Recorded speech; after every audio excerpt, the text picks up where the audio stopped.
right, so hello everyone. Welcome to our Module 5. We're going to be discussing register and tone in spoken and written languages. Okay, so as I've said previously, I am sick, so my voice might not be clear enough. So please bear with me. And yeah, I will try my very best to explain the topic clearly. Okay, and if you have any questions, don't hesitate to drop me a message. This will be the last topic that we are going to discuss before your midterms exam. So please make sure you study these even if you don't meet synchronously. Alright, so register and tone in spoken and written languages. Let's proceed first to register. Language register. What is it? It is defined as the way a speaker uses language differently in different circumstances. Please take note of that. In different circumstances. It is also determined by factors as social occasion, context, purpose, and audience. And lastly, it determines the vocabulary, structure, and some grammar in one's writing and even in one's oral discourse. So, in other words, when we talk about register, it is now the level of communication or language we use in our daily life, right? Let's cite some examples.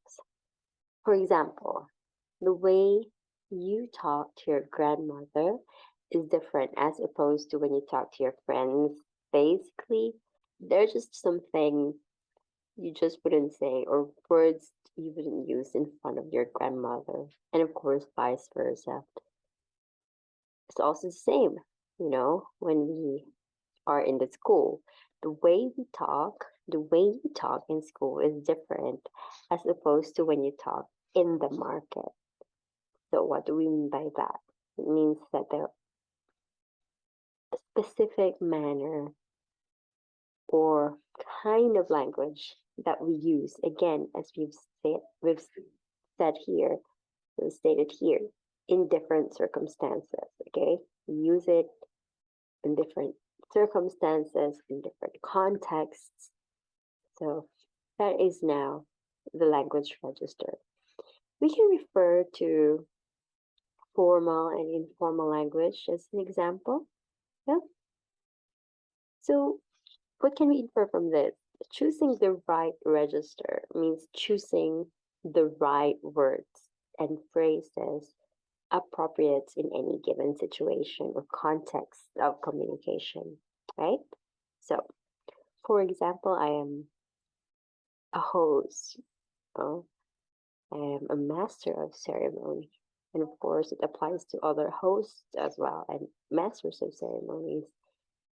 If we host beauty pageants, we would not be using or we would not be hosting like Vice Ganda, his style of hosting in Showtime, because simply because the event doesn't call for this kind of atmosphere. It is such a momentous and elegant event, it's a formal night, it's a formal event. So we can't just be using the kind of hosting Vice Ganda is using, in this afternoon showtime or noontime show. And same thing goes vice versa.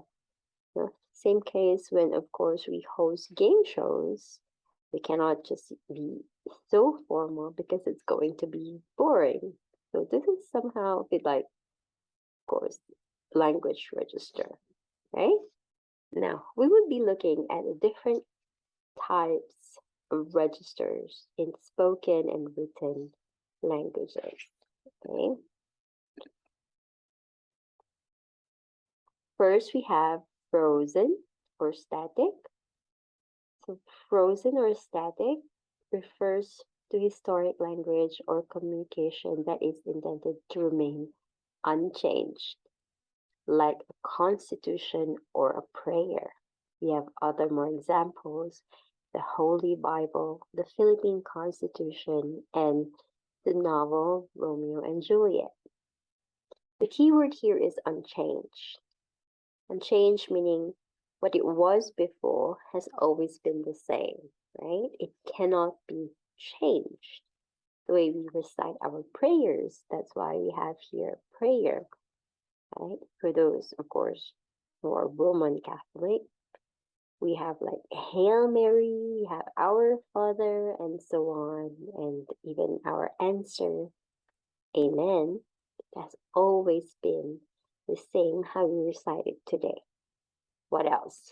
The singing of the national anthem is also frozen or static register, right? The famous lines in my favorite novel, which is Romeo and Juliet, and of course it applies to other novels as well. They are all frozen or static. And here we have some more, right? In a court of law, okay? In a court of law, we also say, I swear to tell the truth, the whole truth, and nothing but the truth. So help me God. This has always been the same, right? So I've said we have the national anthem, oath of office, where officers or officials swear an oath, right? They do the same thing. I state your name, do solemnly swear that so and so and so and so. Okay, this is how you do an oath. In the end, you say, "So help me God." Right? It has always been the same.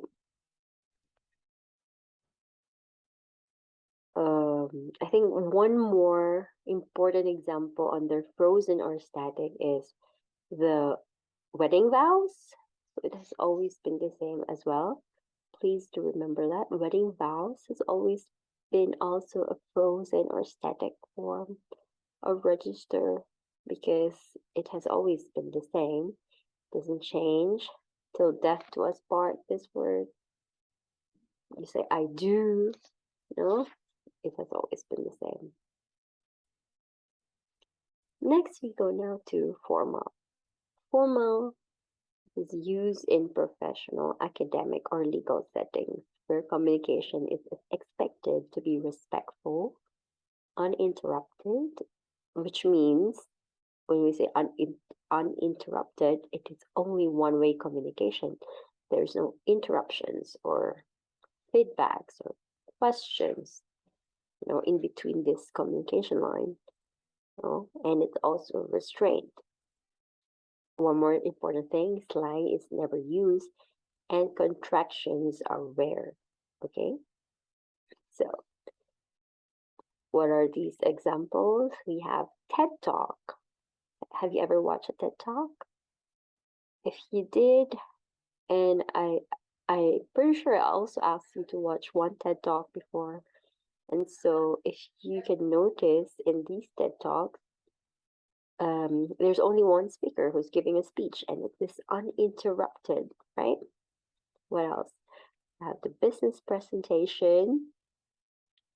We have speeches made by judges, announcements, and academic essays. These kinds of communications are uninterrupted, therefore it is formal. Okay? All right. To add more to that, we have here, as it says here, professional, academic, or legal settings. In some kind of professions, formal language should be used. And why do we use it? This is to earn now respect and authority, okay? To show some social grace, some sense of social grace. And why is slang never used? It is never used because slang here means street language. As what we said, it's used by professionals. So you would sound unprofessional if you use slang. It is not the accent, like American slang. That's not the one. We have here the street language. And also one important thing, contractions. What is these contractions? Contractions, we mean when we say, for example, I don't, that is contracted. And if you have to use the full form of that, then I do not. So you should be using I do not, I cannot, instead of I don't and I can't. Right? This is what we mean by contractions. We do not contract these apostrophe and the shortcut of these words. Right? Now, since we are discussing formal register and that you will need to use this in academic papers and essay presentations, etc., let us discuss now some do's and don'ts in formal register language. This, I'm sure, will be very helpful to all of you in your future writing tasks, okay? As well as speaking tasks, speaking engagements, and so on. So, rules of formal writing. As I've said earlier, no contractions. What is this? You know it by now. We have to write it is and not it's, okay? It's. We have to write do not instead of don't.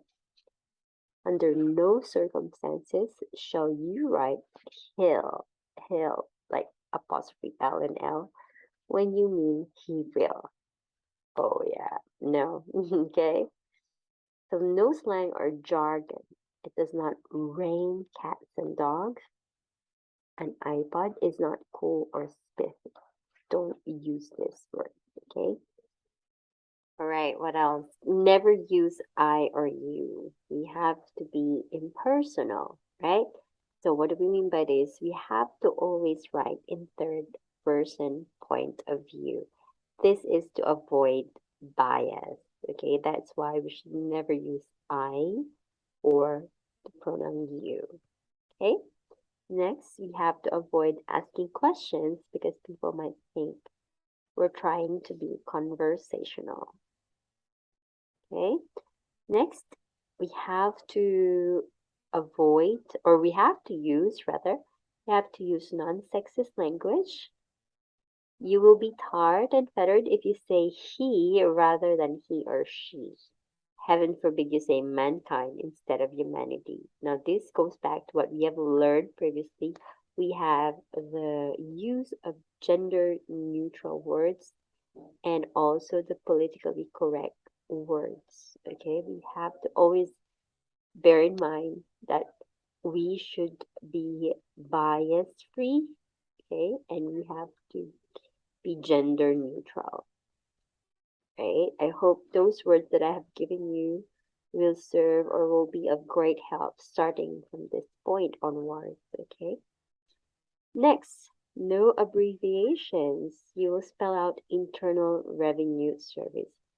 What do we mean by that? We have to avoid abbreviations. It's not just IRS. Of course, we have another example. We have NASA, DepEd in the Philippines. You know, these kinds of abbreviations, we should spell it out, especially, especially during the first use or the first time it appears in our essay, right? There's nothing wrong if we use them in our papers, but we have to remember that if we mention them for the first time, we have to spell them out, okay? We have to never introduce an acronym without starting or stating their meaning first. I hope that's clear, okay? Lastly, we have never use exclamation points unless we're quoting someone, maybe, okay? So we should never use exclamation points because it might also state a different meaning, okay? Especially since it's written, right? We have a few more additional. Please listen carefully. It's not stated in the PowerPoint. Where other rules of formal writing, we have to spell out numbers less than 100. So any numbers no less than 100, we have to spell them out. It's really important that we know it, right? We have to start sentences or we have to avoid and do not start sentences with words like and, so, but, also. Why? Because they are overused. Okay. What should we use instead? We have to use nevertheless, however, as a result, additionally, in addition, and although. Okay. So please take note on those words to avoid and words to use instead. Let's go to the next kind of register now. The next kind of register is the consultative. Consultative is somehow formal, but the way you communicate may vary. Okay? Even if you're professional, you try to use appropriate words suited to the people you're talking to, but it is limited. So what do we mean by consultative now? Consultative is used in conversations when they are speaking with someone. This time, as you can see, it's now a two-way conversation. It's two-way participation because we are talking or speaking with someone who has specialized knowledge or who is offering advice. Okay? Tone is often respectful, therefore, there's a use of courtesy titles, but maybe more casual if the relationship is long standing or friendly. Examples we have doctor patient, superior to subordinate, teacher to student, and of course, when you talk to your fellow colleagues. The kind of register we use in these situations is called consultative, right? And again, two-way participation, which means from the formal, which is uninterrupted, here it can now be interrupted. Interruptions are now allowed in the form of what? In the form of a feedback fillers like, I see, these kinds of feedback fillers, right? And again, the difference, please remember, this is now two-way participation. It's no longer one-way communication. Okay? Right. We have here consultative versus formal. Consultative register is moderately formal language that marks a mentor-protege or from expert to a novice relationship, such as that between a doctor and a patient or a teacher and a student. Formal register, on the other hand, is language spoken between strangers or in a technical context. Okay? This is also how you explain the difference between consultative and formal. Okay. Next type of register, we have casual. Casual is a very informal language. Ellipsis and slang are common. This is also called the group language, which means you must be a member to use this kind of register. Interruptions are common. Context and nonverbal communication is important. Okay? Examples we have here. Friends, close acquaintances, co-workers, family, teammates, also in chats and blogs. Okay? Additional examples we have letters and notes to friends. Okay? So what do we mean by that? What kind of languages, to be specific? What kind of language do we use to talk to our friends? For example, when we have friends, we say bonga, right? Bonga. So this is a very casual register form. Bonga. What else? Gora. No, when you say Gora. OMG. When you say OMG. LOL. LOL. Pet malu. Okay, so when you say this colloquial word, it means that you're already close to each other to understand that kind of language, you know, because you have already established that close relationship to each other, to the person you're talking to. So whatever you say, you can already understand that, and it's okay, right? Okay. I hope it's clear. clear. Bonga. Okay, next we have intimate. Now, this register of language is used between persons who share a close relationship or bond. It takes into account certain terms or slangs or expressions whose meaning is only understood by a subset of people. Okay? For example, the language we used with our spouses, of course, you wouldn't understand that, but for now, because you don't have husbands and wives yet, right? But just for example, okay, for couples, husband and wife, because they have these terms of endearment. Couples as well have terms of endearment like mahal or some other weird words that they know it's their term to call each other. So that's kind of an intimate register. We also have what else? Besides the example here, inside joke between friends, couples, pets. Yes, mother to daughter or to children, right? Or mothers make pet names due to some traits of their children. I think you have a nickname at home because that's what your mother or father or your family used to call you because probably you like that food or keep doing that thing. This kind of pet name, yeah. So it is important to note that it is reserved for special occasions, usually between only two people and often in private, very private life, which means non-public, okay? And also it's a language of sexual harassment. For in some cases, it's the language of sexual harassment. All right. So there is a universal rule that states that a person can transition from one register to another without any conflict whatsoever.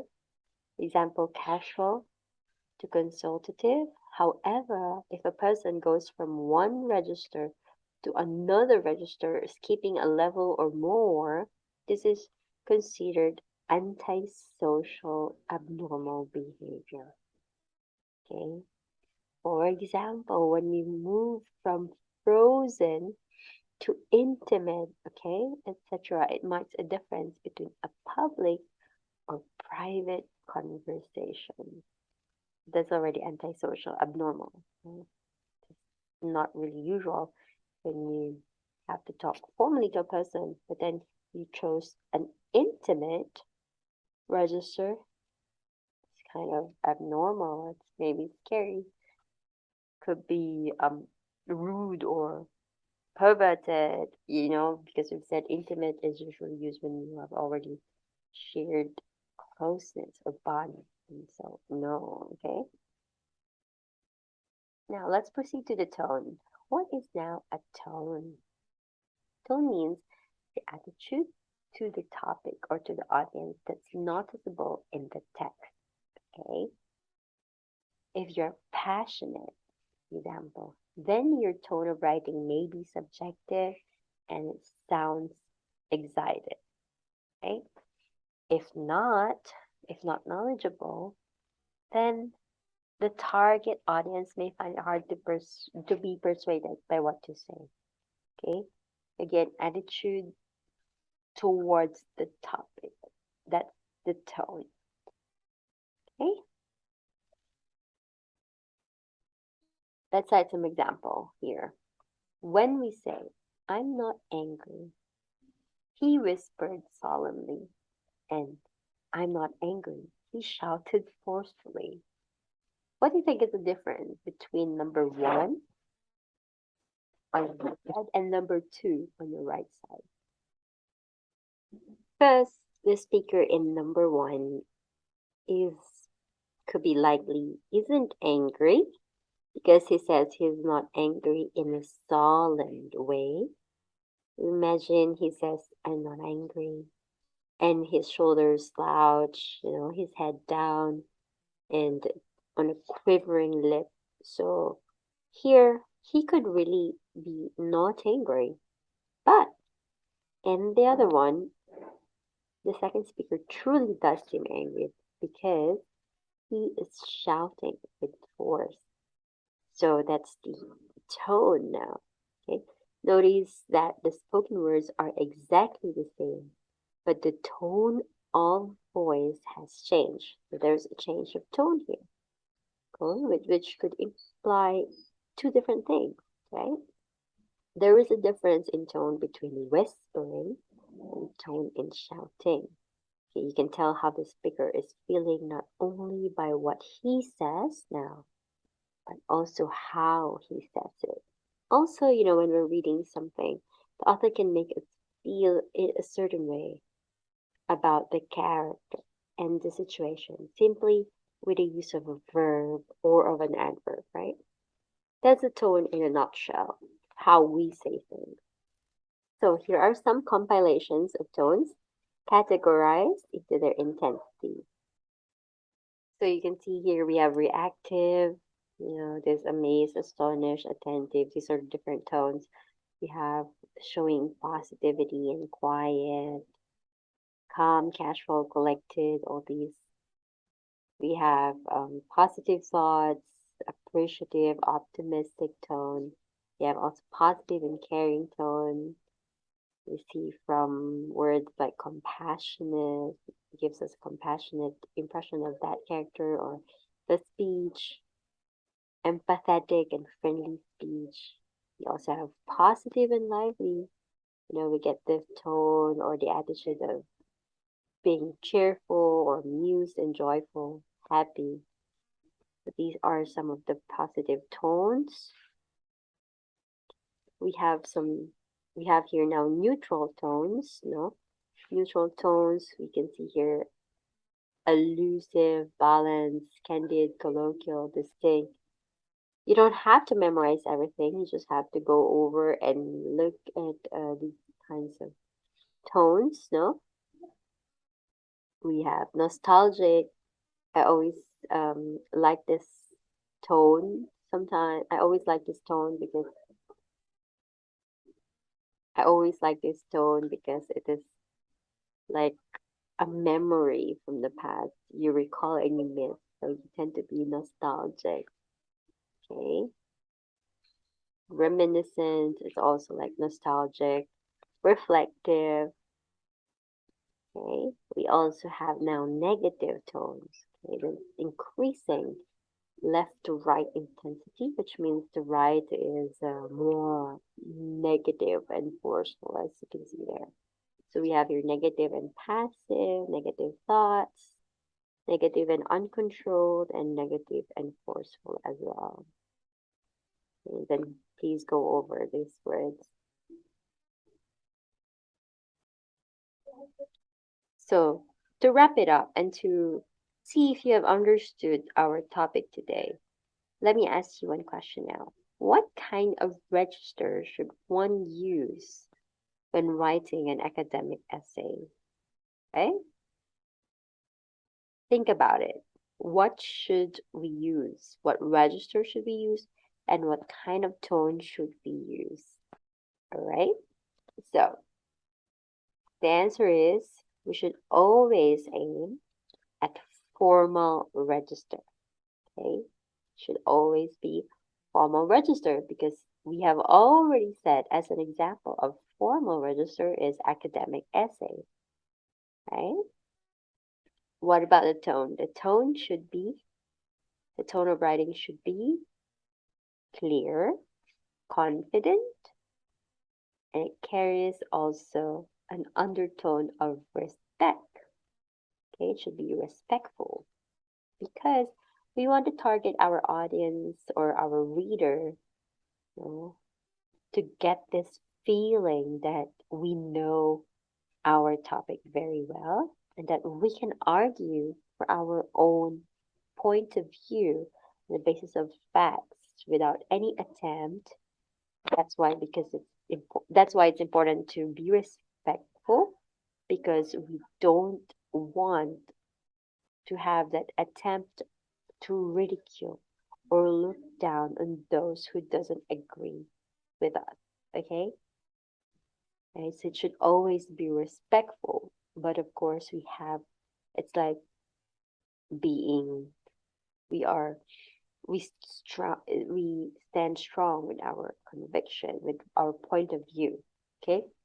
The tone of writing should also be objective. It should have an objective tone, which means we should avoid using biased language, remember? Okay? And generalization, most importantly. We shouldn't also bring our own personal preconceptions or options about these topics that we are going to write. Okay? What is the purpose now of the tone? Here is a quote from Jess Thoms. Forget spell check and focus on the art of communication at its core. It's about understanding how people think and how to make them feel a certain way. Words can do that. Language does that. This is the last part of the slide, but how can you explain this? What is the purpose of the tone? Okay? Tone basically helps us to understand or to better relate to our audience emotions, needs, wants, and interests. Yeah? The better we can relate to them, the stronger their engagement with our content. You know? The better their engagement will be with our content, right? Because, as I've said, tone can build this connection between the reader and the writer, or the reader and the brand, right? By provoking or eliciting this emotional response from the reader, right? As it says here, it's about understanding how people think and how to make them feel in a certain way, right? So it can also be that tone must be persuasive, right? Using tone in communication will directly influence your reader's reaction. Yeah? For example, if you write in an angry tone about your competitors' unethical sourcing, you'll persuade your readers to be angry as well. Oh, you can make them feel that way. Okay? Because here you make them feel a certain way. Now the question is, why do you want a specific emotional response? Because it helps you, or it will help you sell your products, services, or ideas now. It convinces the reader to sign up for the newsletter or purchase goods, right? Maybe prompts them to do more research or have further engagement with your brand, because not every piece is meant to sell, right? But every piece is meant to sell an idea. Okay? So please remember that. With that idea comes some sort of call to action for your reader. That's how tone is connected um, subliminally, you know, and how it can elicit a certain action by letting them feel a certain emotion. Because at the bottom line and at the top of it all, we are just emotional creatures. We make decisions primarily based on our emotions, primarily by emotion over logic. That's why we're emotional creatures. So tone facilitates and generates that emotion that pushes us to make the decision to buy. All right, so that ends our module 5. I really do hope you manage. I really do hope you were able to understand the topic. I'm really struggling right now explaining to you this topic because I've said I'm sick. But if you have any questions, please, again, don't hesitate to message me. Review this because this is also a big part of your exam. So it's really important that you understand this topic, okay? Thank you so much and have a nice day and see you all soon. Bye.